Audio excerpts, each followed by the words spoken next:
Hello hi నమస్తే welcome back our channel Bhavani happy family. అందరూ ఎలా ఉన్నారండి? అందరూ బాగుండాలి, అందులో నేను ఉండాలి. సో అందరూ బాగుండాలని భగవంతుని మనస్ఫూర్తిగా కోరుకుంటున్నాను. సో సమ్మర్ అయితే వచ్చేసింది కదండి.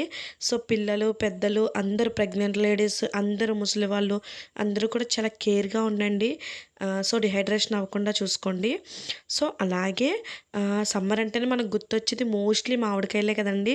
సో ఈరోజు ఆదివారం అంటేనే మన ఛానల్లో కుకింగ్ వ్లాగ్ వచ్చేస్తుంది. సో ఈరోజైతే మామిడికాయ పప్పు ఎలా చేసుకోవాలో చూసేద్దామా.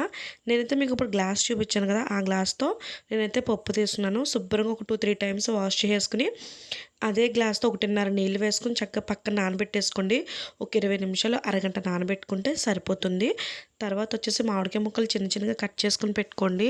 అలాగే ఉప్పు, కారం, పసుపు, నూనె, ఉల్లిపాయ ముక్కలు, కరివేపాకు, కొత్తిమీర ఉంటే మీ ఆప్షనల్ అనమాట. తర్వాత తాలింపుల్లోకి వచ్చేసి ఎండుమిరపకాయలు, జీలకర్ర, ఆవాలు, వెల్లుల్లిపాయలు. సో ఇవైతే రెడీ చేసుకుంటే సరిపోద్ది. తర్వాత వచ్చేసి చక్కగా ఇంకొక రిక్వెస్ట్ ఏంటంటే కనుక మన ఛానల్ని కొత్తగా చూస్తున్న వాళ్ళైతే కనుక కంపల్సరీ ఛానల్ సబ్స్క్రైబ్ చేసుకోండి. అలాగే లైక్ చేయండి, షేర్ చేయండి, కామెంట్ చేయడం మర్చిపోవద్దు. సో అలాగే మన ఛానల్లో ప్రెగ్నెన్సీ గురించి, పిల్లల కేరింగ్ గురించి ఎక్కువ వీడియోస్ వస్తూ ఉంటాయండి. సో ఎవరికైనా ఇంపార్టెంట్ అనిపిస్తే మీ దగ్గరలో వాళ్ళకి కానీ మీ చుట్టాలకు కానీ తప్పకుండా షేర్ చేయండి. సో ఇప్పుడైతే ప్రాసెస్లోకి అయితే వెళ్ళిపోదాం. సో పప్పు అయితే నానబెట్టేసుకున్నాం కదండి, ఒక 20 నిమిషాలు అరగంట. సో అందులో ఇప్పుడు చక్కగా మనము పచ్చిమిరపకాయలు, నేనైతే ఒక పచ్చిమిరపకాయ తీసుకుంటున్నానండి. కారం ఎక్కువ తినే వాళ్ళైతే ఒక 3 కాయలు అయితే తీసుకోవచ్చు. సో పచ్చిమిరపకాయ, అలాగే చిన్నగా కట్ చేసుకున్న మామిడికాయ ముక్కలు, అలాగే ఉల్లిపాయ ముక్కలు, అలాగే కరివేపాకు, పసుపు, కారం. సో ఇవైతే వేసేసుకుని చక్కగా ఒకసారి అయితే కలిపేసుకోవాలి. కలపక్కర్లేదు మ్యాక్సిమం. సో నేను ఏంటంటే మామూలుగా కదుపుతున్నాను అంతే. సో కలిపేసి చక్కగా కుక్కర్ అయితే పెట్టేసి ఒక 3 విజిల్స్ వచ్చేదాకా వేయించి 3 విజిల్స్ వేయించండి సరిపోతుంది. సో నేను వీడియోలో 2 విజిల్స్ మాత్రమే చూపించాను. అదేంటి 3 అన్నారు 2 చూపించారు అని అనుకోకుండా ముందు ఎక్స్ప్లెనేషన్ ఇస్తున్నాను అనమాట.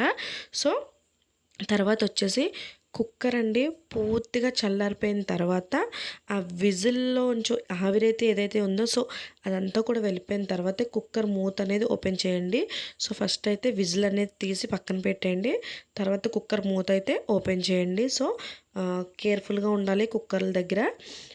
సో నేనైతే శుభ్రంగా చల్లారిపోయిన తర్వాత మీకు చూపిస్తున్నందుకే వీడియోలో చక్కగా వదిలేసి చూసారా, పట్టి ఉండకుండా. మనం మూత తీసినప్పుడు కూడా ఇంకా ఆవిరి గట్ట కూడా ఏమీ రాలా అందులోంచి. సో అలా ఉన్నప్పుడు తీసుకోవాలి. తర్వాత పప్పు చూసారా చక్కగా ఎక్కడ మాడలేదు, ఏమవ్వలేదు. సో పప్పు గుత్తితో కూడా అవసరం లేకుండా చక్కగా గరిటెతోనే మెత్తగా మ్యాష్ అయిపోతుంది అనమాట. సో పప్పు కదుపుతున్నాం కదండి, సో ఒకేసారి ఆవిరి అనేది వచ్చిందనమాట. మీకు అది తెలుస్తుంది అదిగో. సో గరిటెతోనే చక్కగా కలిపేసుకుంటూ అయిపోతుంది చూసారా, ఎక్కడ మాడలేదు పప్పు అనేది. సో ఇలా అయితే సరిపోతుంది. అలాగే ఇందులో వాటర్ అయితే పోసుకోవాలండి. ఇంకోటి ఏంటంటే కనుక ఇప్పుడు మామూలుగా మార్నింగ్ టైమే కుక్ చేసుకుంటాం కదా, 11 లేకపోతే మార్నింగ్ అట్లా ఏమన్నా క్యారేజీలు పెట్టాలన్నా. సో అలాగా పప్పు కొంచెం పల్స్గానే వండుకోవాలండి, పప్పు మామిడికాయ అనేది, ఎందుకంటే చిక్కబడుతుంది కాబట్టి. సో వాటర్ అయితే ఇందులో వేసేసుకుని ఉప్పు ఉప్పు చక్కగా తగినంత మీ టేస్ట్ తగ్గట్టు ఉప్పు అయితే వేసుకుని స్టవ్ ఆన్ చేసి స్టవ్ మీద అయితే దాన్ని పెట్టేయండి. తర్వాత ఇంకొక బర్నర్ మీద స్టవ్ ఆన్ చేసి కడాయి పెట్టుకుని అందులో కొంచెం ఆయిల్ వేసుకుని వెల్లుల్లి రెబ్బలు తలకొట్టుకుని వేసుకోవాలి. అంటే చితక్కొట్టి వేయాలి, లేకపోతే పేలే అవకాశం ఉంటుంది. సో తర్వాత జీలకర్ర, ఆవాలు కొంచెం వేగిన తర్వాత గోల్డెన్ కలర్లోకి వచ్చిన తర్వాత వెల్లుల్లిపాయలు, తర్వాత ఎండుమిరపకాయ ముక్కలు కూడా వేసుకోండి. సో ఎండుమిరపకాయ కూడా వేగిన తర్వాత కరివేపాకు వేసుకోండి. కరివేపాకు అవి కూడా వేగిన తర్వాత సన్నగా కోసిన ఉల్లిపాయ ముక్కలు కూడా వేసుకోండి. బాగుంటుంది నోటికి తగిలితే పప్పులో. నేనైతే పప్పులో కూడా వేసాను. సో ఆప్షనల్, పప్పులో వేసుకుంటే వేసుకోవచ్చు. అంటే పప్పులో చక్కగా మగ్గిపోతుంది, అలాగే ఇక్కడ నోటికి తగులుతుంది అనేసి నేను 2 చోట్ల కూడా యూస్ చేశాను అనమాట. చక్కగా ఇలా వేగిపోయిన దాన్ని వేగిపోయిన తాలింపు భలే వాసన వస్తుందని నిజంగా. మీరు కావాలంటే అందులో కొంచెం ఇంగువ కూడా వేసుకోవచ్చు, అది మీ ఆప్షనల్ అనమాట. సో దాన్ని తీసుకొచ్చి చక్కగా ఈ పప్పులో అయితే వేసేయాలి. ఇంకొక 5 to ఒక 10 మినిట్స్ అయితే పప్పు చక్కగా ఉడకనివ్వండి.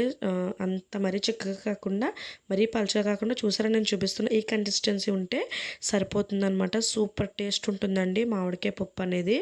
సో, ఇంకెందుకు ఆలస్యం చక్కగా సర్వ్ చేసుకొని ఒక ఆవకాయ పప్పు చక్కగా నెయ్యి వేసుకొని తినేయడమే అనమాట. ఇంకా వీడియోనైతే లైక్ చేయండి, షేర్ చేయండి, కామెంట్ చేయండి, సబ్స్క్రైబ్ చేసుకోవడం మర్చిపోవద్దు. Bye bye.